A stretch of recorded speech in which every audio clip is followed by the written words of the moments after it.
Okay, back to our regular programming. The Secretary General, as we've told you a number of times, is in Chile to attend the meeting of the Chief Executive Board for Coordination of the United Nations. This afternoon, he will have a bilateral meeting with the President of Chile, Gabriel Boric, and that will be followed by a joint press encounter. That'll be around 6:45 p.m. here in New York. For those of you who are interested, it should be up on our UN Web TV platform. Last night, you saw we issued a statement in which the Secretary General expressed his deep distress at the news of the hundreds of lives lost and many others affected by the heavy flooding in Burundi, in Kenya, Somalia, and Tanzania, as well as other parts of East Africa. The United Nations and its partners are working closely with national authorities to address the humanitarian requirements. The Secretary General stresses that the United Nations stands ready to offer any additional assistance that may be needed during this very difficult period. The Secretary General is extremely concerned about the impacts of El Nino-triggered extreme weather, which risks further devastating communities and undermining livelihoods. In that regard, Martin Griffiths, our emergency relief coordinator, has released $13.5 million from the Central Emergency Response Fund to shore up support to address El Nino-induced disasters in southern Africa. The funds will go towards providing food, cash, support for irrigation systems, drought-resistant seeds for farmers, for planting, among other assistance. This latest allocation brings the total amount earmarked to confront El Nino crisis globally to more than $60 million. And staying in the region and turning to Madagascar, we have a humanitarian update for you on the response following the passage of Tropical Cyclone Gaman in late March. The storm impacted more than 530,000 men, women, and children. Hundreds of houses and schools and health centers were flooded and damaged. We continue to support the government of Madagascar-led response, focusing on the health response due to the risk of epidemics following the storm. Humanitarian organizations have provided medicine, mosquito nets, water purification products. They're also providing training on water treatment. The education sector is also a priority as it is the last semester of school. Humanitarian aid organizations have distributed tents for temporary classrooms for students. Our colleagues from OCHA say that access to some areas remains challenging as the national road connecting the northeast, one of the most affected regions, is still cut off. Both humanitarian supplies and staff need to be transported by sea or air, which, as you can imagine, increases the cost of the response. Humanitarian partners are calling for additional funds to support relief efforts. The flash appeal for Madagascar, which will require $90 million this year, is under 13% funded with only $11.5 million in the bank. Moving to Sudan, our humanitarian colleagues say they are deeply concerned about the humanitarian crisis that is ongoing there. A group of 10 emergency directors from UN agencies and non-governmental organizations wrapped up a joint mission to Sudan today to sound the alarm over the absolutely devastating situation across the country, including catastrophic food insecurity levels and a growing risk of famine. Humanitarians urgently need to expand access across conflict lines and borders to reach people in need wherever they are. They also need more resources. Despite generous pledges made in Paris about 2 weeks ago at the conference there, the Sudan humanitarian appeal remains only 10% funded. Our colleagues are deeply disturbed by the situation for civilians in and around El Fasher, where clashes and tensions have escalated. We're particularly alarmed about restrictions on civilian movements and reports that civilians are being attacked and robbed while attempting to flee south from the capital of North Darfur State. Fighting in and around the city has already cut off humanitarian access to civilians who desperately need assistance. If the violence in El Fasher escalates, more than 360,000 people will be deprived of food assistance and livelihood support, and more than 100,000 will lose out on shelter assistance.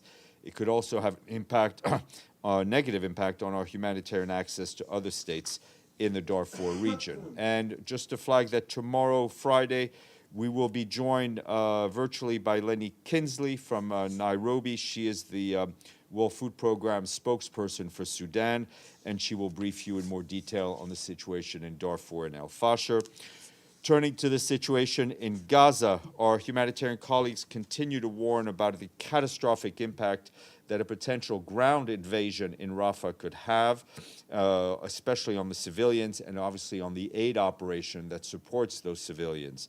Rafah is at the heart of our Gaza humanitarian operations. It is a transshipment point for life-saving assistance that arrives in Gaza from the Rafah and the Kerem Shalom crossings. It is where dozens of aid organizations store the life-saving supplies they deliver to civilians across the Gaza Strip. Among other things, our colleagues from the UN Population Fund operate clinics for sexual and reproductive health at field hospitals in Rafah. UNICEF and partners are providing outpatient treatment for acutely malnourished children at more than 50 sites in Rafah. The World Food Programme and its partners are distributing nutrition supplements to children under 5 and pregnant and breastfeeding women in Rafah. 3 of UNRWA's 8 health centers in Gaza are in Rafah. They provide primary care, medication, vaccination, pre- and postnatal services, and wound dressings for injured patients. Most importantly, there are hundreds of thousands of civilians who fled to Rafah to escape bombardment, famine, and disease. For them, a ground operation would mean more suffering. Civilians must be protected, and international humanitarian law must be respected by all. Moving to Syria, where we are told that extreme weather there has left thousands of people in the northwest of the country in urgent needs of tents and other shelter support. In Idlib and northern Aleppo, nearly 2,500 people were heavily impacted by the rainfall. Some 250 tents and more than 180 shelters were damaged. Our colleagues at OCHA say that among those working to assess the damage, and our partners on the ground are distributing tents, mattresses, blankets, insulators, and other assistance. We, along with our partners, have been working to move some 800,000 men, women, and children in northwest Syria to safer and more durable shelters. That's while amid recurrent flooding since the start of the year. However, the funding shortfalls are challenging efforts to provide support in the area. Just 8% of the $1.4 billion needed for the cross-border humanitarian response in northwest Syria is in the bank. And moving up to Europe and Ukraine, the humanitarian coordinator for the United Nations in Ukraine, Denise Brown, was in the Kharkiv region in the east of the country today, where she condemned the recent wave of attacks on the region. Attacks have also continued for a third day in a row in Odessa, causing dozens of civilian casualties and damage to civilian infrastructure. That's according to what local authorities are telling us. Our humanitarian partners have warned about the impact of the increase in attacks on education institutions and health facilities in recent months. In the first 4 months of this year alone, nearly 90 schools were damaged in attacks across the country. That's what our partners are telling us, and humanitarian organizations are mobilized and are providing emergency repair, materials, psychological, and legal assistance to those who need it. Almost lastly, the Secretary General's personal envoy for Cyprus, Maria Angela Holguin, will undertake her 3rd visit to Cyprus, and that will take place from the 7th to the 14th of May of this year. During the visit, she is expected to meet with the Greek Cypriot and the Turkish Cypriot leaders, as well as a broad range of additional interlocutors. Before the visit to Cyprus, she traveled to Brussels for meeting with European Union officials, as well as to other relevant capitals. And today is World Tuna Day. Don't roll your eyes at me, Edie Lederer. The fish has some amazing qualities. It's rich in omega-3, contains minerals, proteins, and vitamin B12, among other advantages. However, it is threatened by the overwhelming demand. And I'm part of that overwhelming demand because I love tuna, but we need to fish sustainably. This day highlights the importance of the conservation of management of tuna. Edie, the big tuna. Thank you. I have to say I do like tuna. Yes, exactly. On Sudan and what's happening around El Fasher, can you tell us what Mr. Lamamra is doing? Is he trying to get a lot of the key players to together with the two generals to actually try and bring an end to at least this offensive and the broader conflict? I mean, that's the aim. He has been talking to various parties and those who have influence over the parties, and he will continue his activities in that regard. Can we get a more granular update on Yes, what's happening With him. with that? Thanks. I'll come back later. Okay. Joe, then Anade, then Benno. Yes, first, in honor of this International Tuna Day, I'm going to have tuna casserole tonight, so Excellent. just wanted to let you know. Anyway, on a more serious note, there is a ceasefire proposal on the table, and Israel's offer of a 6-week ceasefire, reducing the number of hostages it is demanding or asking to be released, and proposing a much larger number of Palestinian prisoners to be released. It's been described as very generous by the U.S. and the U.K. Does the Secretary General have any message for Hamas to accept this proposal? So far, indications are that it is reluctant to accept the proposal. Well, I mean, you're listing a proposal that the Secretary General has not seen. We are not a party to these negotiations. We've seen different variations of it in the press. The Secretary General's message, as he delivered it on Tuesday, is for the parties to agree to a humanitarian ceasefire, to agree to release all of the hostages, to agree for greater humanitarian access. So we are not party to the agreement. We have not seen the proposals. We've seen press reports.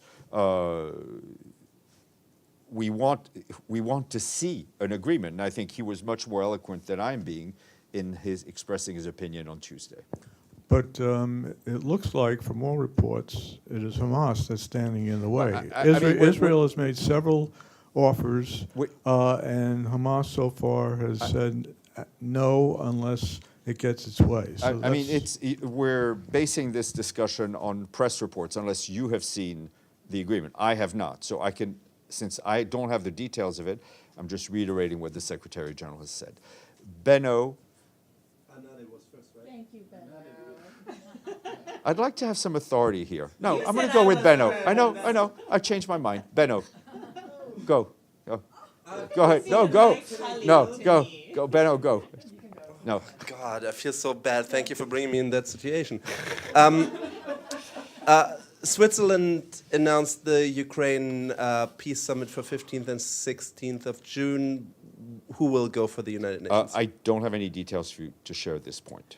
And the second thing, the EU wants to pay Lebanon around €1 billion to stop migration of Syrian refugees to Cyprus and the EU. Do you have any comment to this? Look, I think it is, whatever decisions are taken on efforts to, I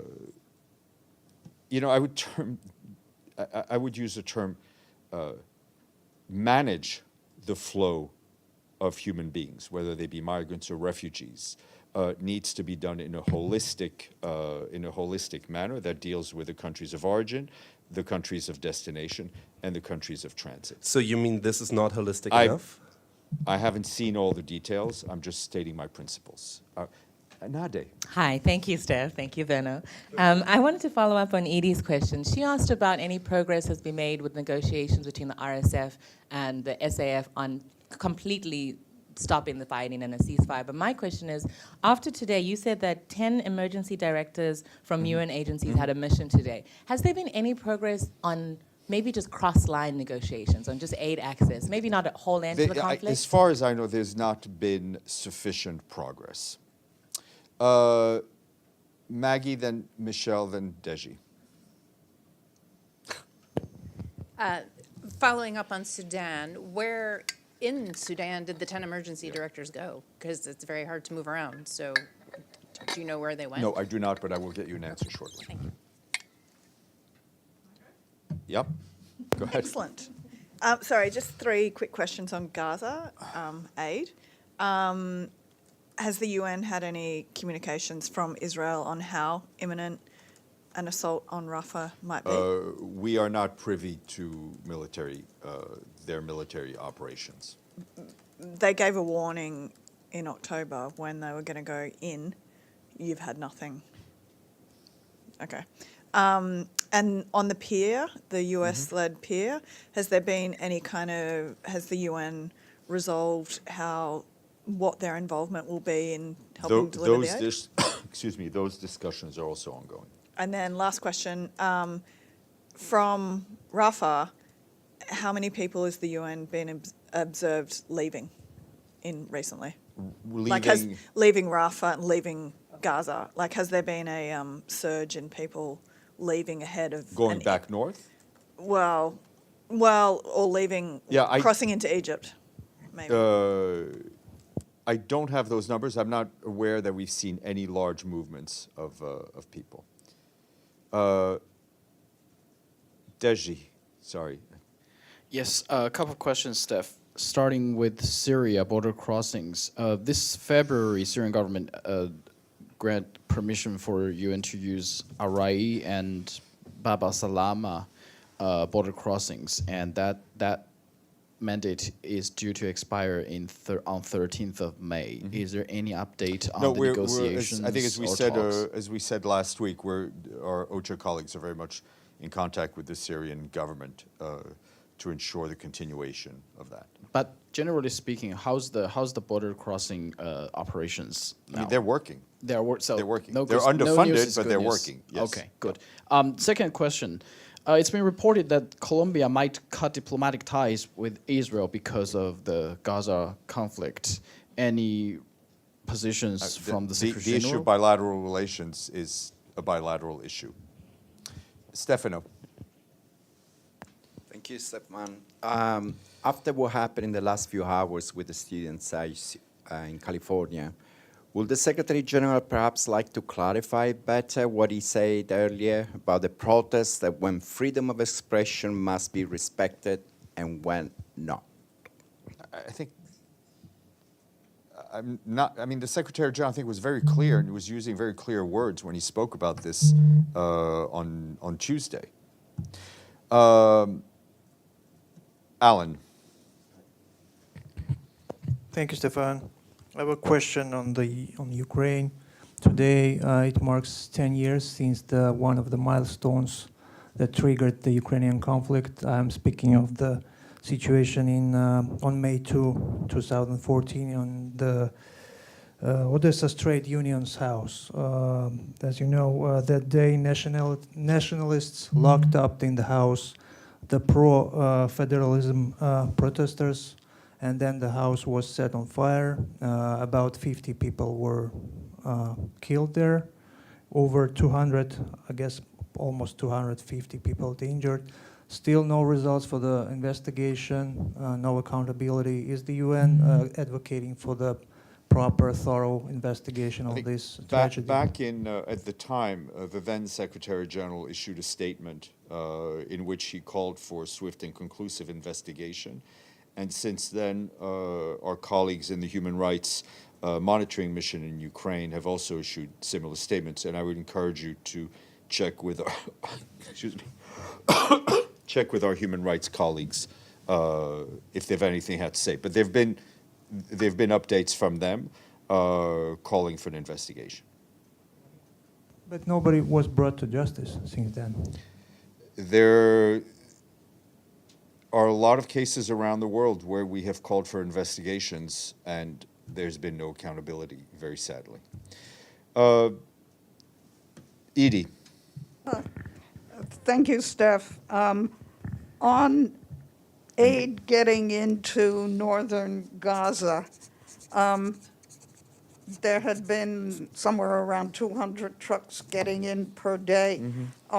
Are the aid, the food, the other items from those trucks actually being delivered, or are they still being held up because of I fighting? mean, a lot of the goods that are able to cross from Israel into Gaza are not in a position to be delivered because of the obstacles that we've been mentioning repeatedly. Abdelhamid. Thank you, Stéphane. I have two questions. One on Egypt. There were 14 young women, mostly women, demonstrated in support of Gaza in front of a UN office in Cairo. They were all arrested. Is the UN involved? Do they follow the case because they were in front of the UN office? Any UN official following the case? I will check with our office in Cairo. I was not aware, but whether it's in Egypt or anywhere else, we continue to believe in the right for people to express themselves peacefully. Your second question. The second, yes, yesterday the House of Representatives in the US voted 320 to 91 to adopt the ERA definition of anti-Semitism, which mixes the criticism of Israel and label it as anti-Semitism. Do you have any opinion on that? No, we don't. We're not in the business of commenting on laws that are going through a process. It is not, as far as I know, it has not passed through all the. But do you agree that criticizing Israel is not any? I have no comment. I will just tell. I'm not commenting on the law. I will just tell you that in terms of the UN, there is no. Member states have not agreed to an official written definition of anti-Semitism, just like terrorism. However, that has not prevented the Secretary General and various secretariat entities to be consistent in our position against anti-Semitism and his call for member states to counter anti-Semitism. I will leave it at that. I wish you a good day, a good afternoon, and my good colleague, Mr. Huck, will be here tomorrow. I'm going tuna fishing. Oh, sorry, one more thing. The emergency directors were in Port Sudan only.